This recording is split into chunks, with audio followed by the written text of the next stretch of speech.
Welcome to another week, another show of Hawkeye with me, Dave O'Hara. And a man got another great one lined up for you today, so I'm going to get right to it as always. James Morris and Greg Morris, father and son, will be joining us. Let's start with you first, James, since you're on screen with me now, and then we'll go to your dad, Greg, in a moment. What was it like for you to see KF, your mentor, your leader, your former head coach, win his 200th game, now only trailing Woody Hayes by 5? And if the Hawks win out in the regular season, he could pass Woody Hayes for the all-time winningest coach in Big Ten history. What went through your mind when you saw KF running off the field? Boy, I think number one, just happy for him. It's just a testament to the job he's done, and I tip my cap to him. He's completely and totally dedicated his life to the pursuit of coaching and helping young men become the best football players and the best people they can be. So, extremely happy of him, and I think maybe a little bit selfishly proud to say that I played for him, and that I got to rub elbows with greatness a little bit. So, wins all the way around. What were your thoughts and feelings of KF's 200 victory? Oh, really happy for Kirk. He's weathered the storm. It's not easy. It's amazing to me at the University of Iowa since '79, we've only had two head football coaches. Both of them Hall of Famers. Both of them did it their way in their own right. And for Kirk, in this day and age of changing college athletics, college football all the time, I come back to his caring and compassion. I've known Kirk, his family since 1980. And to be honest with you, Dave, he hasn't changed much, and neither has his family. The caring, kindness, compassion that he hasn't changed a bit. I was able, I kind of hung out after the game so I could congratulate him again. And it was just fun to talk a little bit about yesterday, today, and his tomorrows. And we both had a great laugh, a great smile, and so happy for Kirk and his family. They've lived it with him too. So really, really happy for the whole Ferentz family.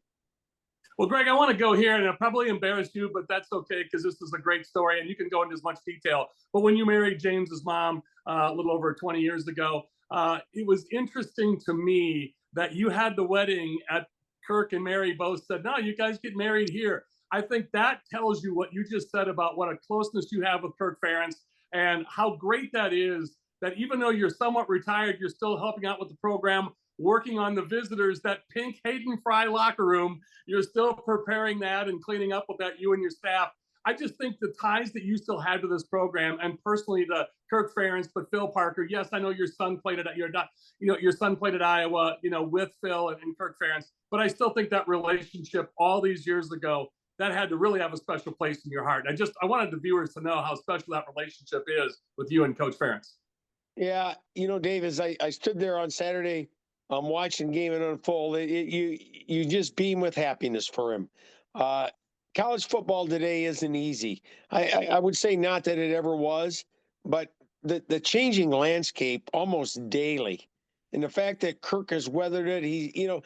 Bernie Wyatt always told me guys like Kirk and Hayden, and this is very true, always have a plan.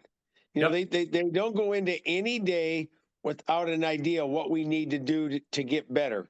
And the head coaches and coaches in general, doesn't matter what level, those people that have that idea are always going to be successful. And they're always going to be successful around the teams that they're coaching. And it doesn't matter what sport. But Kirk always had a plan. And I think James would probably agree with this. It's for everybody to get better daily. I just thought that was great to what your dad just said. Get better every day. And that program and you former players and current players are the living embodiment of that. As you heard the current players, James, talk about how happy they were for their head coach. Yeah, no, I think you hit the nail on the head. And there's a bunch of Kirkisms out there in the universe, and the guys that played for him can recite them. But the one in that Can you give me one? always, give me one favorite one? yeah, I was about to give you one. Lay it on me. I wouldn't say it's my favorite. We'll do the extended cut for the favorites, but he always would say you're either putting money in the bank or you're taking it out, and you want to put a little bit in over time. And gosh, maybe the way the universe worked, that was what guided me to get into finance. I don't know. Who knows how the world worked, but that's one of them, right? And I think you tie that right to getting a little bit better every single day. So let's talk about this analysis of this week's game with Hawkeyes against Michigan State. Yeah, I think first thing, if they come out and they move the ball and they move the line of scrimmage and play with the physicality that they did last week, then I would expect them to win the game. That's number one. But number two, I think you got to be on upset alert. You're talking about a night game in East Lansing against a team that's got a lot to prove. The chip on their shoulder, hasn't had a ton of success. So I really hope we're not sleepwalking into this one. Number one, they should feel good about playing well against a decent program. But at the same time, we got to keep our foot on the gas and bring the physicality and bring the intensity. If you want to be a great team, you got to finish games, but you also got to finish seasons. So I think that's the good objective here. Greg, your thoughts on this week's game? Well, that's exactly what Kirk talked about on Sunday. Is we've turned the page, we're moving forward. I promise you one thing, Dave. Iowa's defensive coordinator is a Michigan State grad. He is not going to want to go back home and things not be the way they need to be for the Hawks. So I would guess Phil's paying a little extra special attention to detail. Not that he doesn't, but he'll have a little something in the back of his mind to make sure that the defensive guys are ready to go. And conversely, the offensive guys, much like what James said, if we can run the ball, we can win. There's no doubt about that. The guys up front set the pace early last Saturday. And hopefully they'll get right after and continue down that road so Caleb can just keep right on running. Maybe we can get Caleb to run right back to Iowa City. I like that a lot. So, James, I'll say that to you. You played for Phil Parker. You know what it's like. Did he always get a little extra geeked up and amped up for Michigan State, being a former that he was the former defensive back to your dad's point at Michigan State? He ever give you guys just a little extra coaching and advice the week of Michigan State game? Yeah, he used to tell us if we didn't do our job, he'd make us run back to Iowa City. That was always the threat. I love Coach Parker. Extremely good coach, extremely knowledgeable, incredible command of the English language, especially when it comes to motivating young people. So I would expect him to be in full form this week and ready to go on Saturday. So before I say goodbye to your son, James, I want to say goodbye and thank you to you. It's great seeing you again, Greg, and we'll catch up with you again very soon. Go Hawks, and thank you, Greg. Yeah, thanks, Dave. Had a great time. Jamesy, always good to catch up with you. Yep, I'll talk to you tonight. Hey, James, thanks so much, my friend. Great to see you, and we'll see you in a couple weeks. As always, great analysis. Looking forward to catching up with you as well. Thanks, James, so much. Always a pleasure, Dave. See you. Likewise, and thank you. So for James Morris and Greg Morris, again, do yourselves a favor, viewers, and go to the Big Ten Network, Google it, James Morris' story, Greg Morris' story, and his mom and his brother Jake at the Big Ten journey a little over a decade ago. So check that out. You'll be glad you did. So for James Morris and Greg Morris, I'm Dave O'Hara with Hawkeye. We'll be back with more to close out the show with 2 more segments in just a few moments. Hawkeye is brought to you by BettorEdge, your ultimate social betting marketplace. With no VIG, you're bound to win more on every bet on BettorEdge. Founded by Hawkeye alum James Seils and proud Iowan Greg Kajewski, BettorEdge delivers an unmatched betting experience. Plus, what's not to love when they're committed to supporting charities and children's hospitals near you? Join the action now. Sign up at bettoredge.com/Hawkeye and get $10 to start winning more today. BettorEdge, where your social betting means your bets go further and you win more. Welcome back to Hawkeye with me, Dave O'Hara. Momentarily, you'll see our buddy John Steppe on the screen from the Cedar Rapids Gazette beat writer, and John does a great job covering Hawkeye football. I wanted to start today with the Hawkeye presser as we record this on Tuesday afternoon, October 15th. But first and foremost, as always, John, thanks for joining us, and always good to see you. So I'm going to step out of the way and let you fire away about today's presser with some players you talked to, as well as Kirk Ferentz's presser. Please, John. Yes, first of all, thanks for having me. Always a pleasure. Kirk Ferentz pointed out that this was probably Iowa's most complete game, and looking back at that Washington game, and you can understand why. He kind of comes to that conclusion when you look at it, and the offense, there were things to like about what happened in that phase of the game. Defense, there's things to like. Special teams, we probably haven't talked enough about Iowa special teams, and especially in that game, they made a few plays that really helped set the tone. So, Kirk viewed this as probably their most complete game. Some bad injury news. Addison Estranga, tight end, who, if you're counting only one tight end as a starter, you'd say Luke Lachey is a starter. But really at Iowa, with how much they use 12 personnel, you're really considering both of them starters. So he's going to be out for several weeks, it sounds like. Bo Stevens is also expected to miss this game against Michigan State. But Kirk did say that's maybe not as bad as they were thinking possibly earlier in the week. And then Hayden Large, the fullback, has a chance to go potentially this week. depending on how things go between now as we record this on Tuesday and on game night, I should say, on Saturday. So those were kind of a few of the big hits. Talked to Brendan Sullivan about his red zone package and talked to Kirk about that as well. And that's been something that's clear that Iowa is happy with in terms of what the results have been. And Brendan Sullivan adds a different factor, is particularly with his mobility. But he has some things within his skill set that Cade McNamara doesn't have. And I'll be curious to see how much they decide to use Brendan in the future. Maybe do we see some more situations than what we've already seen? We saw a 3rd and 1 that wasn't a goal to go situation against Washington. So I'll be curious to see if maybe we see him on some 3rd and shorts, 4th and shorts, that kind of thing. So Iowa going to Michigan State, which will be a homecoming. Speaking of Brendan Sullivan, it'll be a little bit of a homecoming for Brendan Sullivan, who's from Davison, Michigan, which I'm by no means a geography expert, but I believe is about 60 miles to northeast of East Lansing. So he's been working on getting enough tickets from teammates. I think if I'm remembering the numbers right, he was saying this morning that he's got about 20, and it sounded like his mom was hoping that he could get 30. So he seems to be making good progress on that. It'll also be a homecoming for Cohen Entringer, who we've seen more of this year than last year, and sharing some of that time at strong safety with Xavier Wampa. So it'll be a homecoming for a few players, and also Logan Jones. We talked to him for a while today, and it's cool to see kind of how much he's progressed, 2 years from now versus now.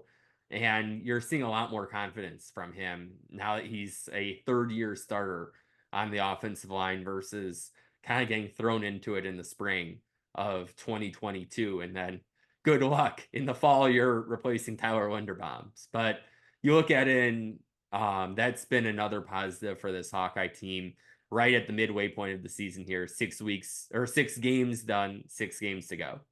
Yeah, it's interesting, John. We talked with James Morris and Greg Morris in the segment before you about a homecoming.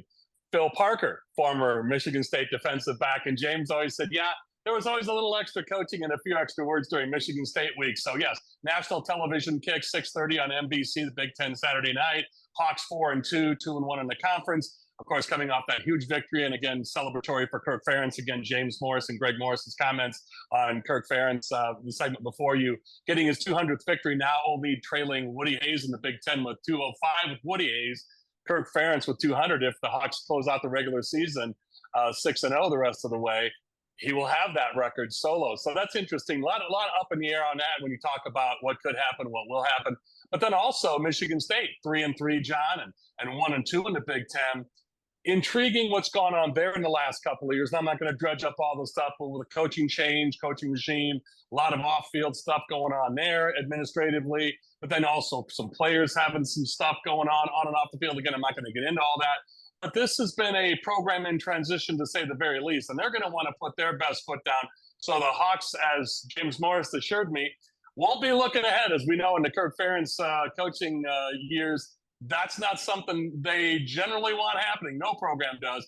But with the Hawks right now coming off that huge victory over UW, University of Washington, and putting all phases, and we talked about this in the previous segment to your point about Kirk Ferentz with James Morris and Greg Morris. All 4 quarters put together, James, as you mentioned, or John, and all 3 phases of the game, special teams, defense, and offense. Great to see.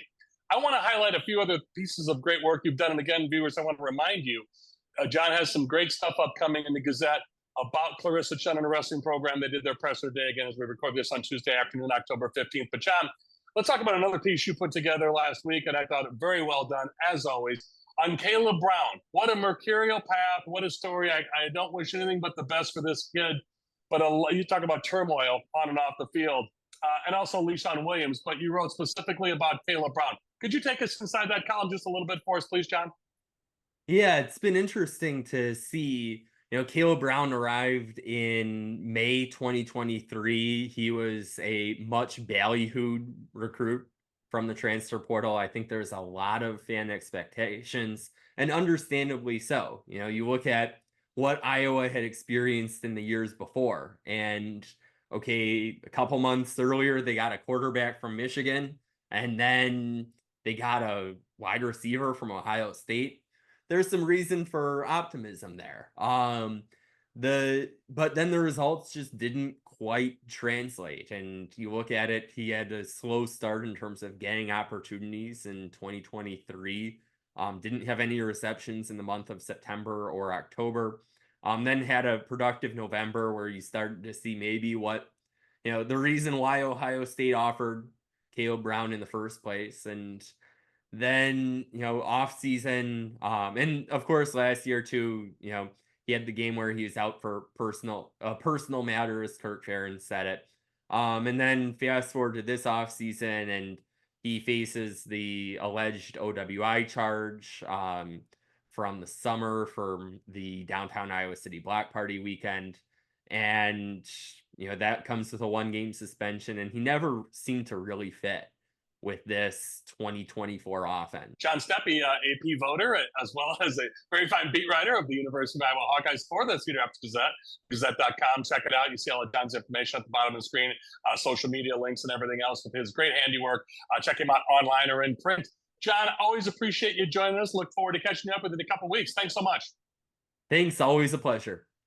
Likewise, you're welcome, and always a pleasure here as well, John. Thank you. So for John Steppe, I'm Dave O'Hara. We'll be back with more to close out Hawkeye doing our sports betting segment with my production partners, Greg Kajewski and James Seils at BettorEdge and BettorEdge.com. Can't wait to get to that to close out the show as well. We'll be back with more Hawkeye in just a few moments. Hi, this is Joe Mershman from Mershman Seeds. Substitutions cost you money. Why take their seconds when you can have our first choice? Here's Ben Paper to tell you more about Mershman Power Core Enlist corn. We are way ahead of Big Seed on this one. This corn has 4 different post-herbicide tolerances, multiple modes of action for above-ground pests, and it is some of the highest-yielding corn genetics that are out on the market today. If you're one of the many that got substituted on your corn hybrid last spring, contact your local Mershman Seeds dealer today and ask them about Power Core Enlist corn. From Mershman Seeds, your friend in the field. Welcome back to Hawkeye with me, Dave O'Hara. Pleased to have, you'll see momentarily, my production partners, James Seils and Greg Kajewski, joining us from at BettorEdge and BettorEdge.com.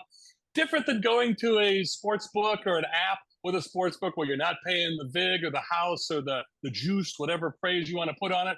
Just straight better to better betting. It's wonderful stuff. Love talking about social betting marketplace. And I'll go to you, Greg Kajewski, and I want to embarrass your partner a little bit. He's too humble to say it, so I'll say it. Let's talk about his 40 under 40 award that he got a couple of weeks ago. And we weren't able to talk about it because it hadn't been released yet. But talk about your business partner, Tippy, University of Iowa Tippy School, business school graduate, but also a Hawkeye alum. So great future you guys have as a company, but pretty cool stuff for your business partner there, James Seils, getting that 40 under 40 award. Let's talk about him and that award because he's too humble to say it, Greg, please. Yeah, thanks for bringing it up. I mean, University of Iowa creates the best in students and athletes as well. So obviously huge recognition for James, emerging leaders in gaming, 40 under 40 global award. And obviously that recognition means a lot for him and what he's done. I always tell other people out there, James is probably one of the brightest minds you'll ever know. And what he's created with the technology and the platform is absolutely amazing. So feel free to check it out and see kind of his work. Platform is just better and better and better and growing. And the social betting platform at BettorEdge and BettorEdge.com. Unreal success, Greg. Yeah, absolutely. So the Twins has always been interesting to watch. This year was pretty up and down and a lot of speculation on where that goes. So it'll be cool to see what comes out of it. And obviously some new energy might add some good value to the organization. For baseball, it's phenomenal. Our football, college football, NFL is crushing it, but those baseball numbers are right up there as well. So every day we post some of our bigger winners on the platform. They're consistently 4-figure digits, and seeing baseball in there right next to those big NFL college football games is awesome to see. So jump on in and check out what that's like. Awesome stuff, Greg. Thank you so much. All right, James, back to you. Has the red gotten out of your face, or are you still overly humbled? Hey, seriously, though, big time congratulations. Well done by you, my friend, on your 40 under 40 award.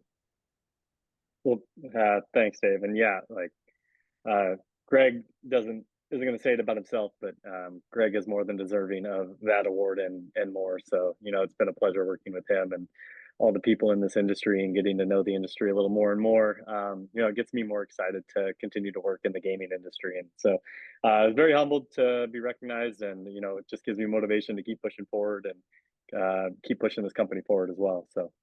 Awesome stuff. And I'm going to talk to Greg about that a little bit when we close out the segment with him, but I want to talk to you in this frame with you before we say our goodbyes to you. I do want to ask you about your thoughts on action upcoming. It's not always just Iowa, the Iowa schools. And again, Iowa and Michigan State, national TV, 6:30 kick on NBC as we record this on Tuesday afternoon, October 15th. But huge game. Hawks put together 4 quarters, all 3 phases of the game, as you said you were there last week, in the beatdown at UW against UW or University of Washington. So no letdown. They got to have it rolling. 2-1, 4-2 overall, 2-1 in the conference going into Michigan State, 1-2, 3-3 overall. No letdowns. So let you and I talk a little bit. Some other big games. Another big game. Boy, Alabama almost let another one slip away last week after losing to Vandy the week earlier. So your site has got to be going crazy. We've got another huge game with Texas in the SEC now. I know that seems weird to say, but facing Georgia, number 1 against number 5, and Georgia lost a close game to Alabama a couple weeks ago. So this is going to be another week where it just seems like, James, you guys keep topping yourselves. Besides Major League Baseball playoffs going on, NHL, NBA upcoming, we're going to have college basketball upcoming. I'm sitting here laying out your next umpteen months for you. But my God, another huge game in college football besides the NFL, oh, by the way. But this Texas-Georgia game, James, I got to believe is going to be another well-participated social betting game. Yeah, absolutely. I mean, I think, going into this year, some people were, still upset about the whole conference realignment and everything and the direction of college football it's going. And you can have your opinions on what that does to tradition and rivalry games and all that. But like some of these night slates right now are just amazing with some of these matchups. I mean, earlier in the year, the USC Michigan, and then you've got, which would have been looking a lot cooler last year, but the Washington Iowa game. And now in the SEC, Texas, Georgia, Texas, Bama, Oklahoma, all those games that we would never see historically, we get to see this year. And because of that, the average fan is more excited about college football than ever before. And we see that in our numbers because, at the end of the day, you're a fan of the team, you're going to bet the team. But a lot of sports bettors do just like to bet exciting matchups. So the more publicity a game gets the week leading up to the game, the more volume we're going to end up seeing on the game. And so when you have these huge matchups throughout the year, you just create more volume. And the beautiful thing about a platform like ours is the more volume, the better value that you get as a consumer, because you're going to get a better price, you're going to get a better experience, the more people that are on there. So yeah, we're super excited about it. And, if you haven't jumped on around, 2, 3, 4 o'clock during a college football Saturday, definitely hop in because it gets very active and very fun during those, early all the way to the night games. I mean, I think last week we even had a ton on the late Colorado game and the late Boise State Hawaii game. So there's action from 8 a.m. all the way till 2 a.m. So it's a good time to be alive. Love it. At BettorEdge, BettorEdge.com. Before I close out with Greg, I want to say my thank yous and goodbyes to you. So, James, we'll see you in a couple weeks. James Seils, thanks so much, my friend. Thank you. Thank you so much. Truly my pleasure. Thanks, James Seils. So, Greg Kajewski, we'll close out with you. What I love about what you guys are doing is not just, again, the social betting aspect of this and no house, no vig, no percentage, no juice. You guys do a great job charitably, besides my work with Tater Tough and, of course, obviously with Fight with Flash and the University of Iowa Steppe Family Children's Hospital. You guys are doing great work. So it's not just about, you're not paying the house or paying a vig or a percentage or juice. You guys are doing something with that, and I love that. So talk just a little bit, if you would. And again, you guys are way too humble. I got to prod you. But talk about some of this great charitable work you're doing, please, Greg.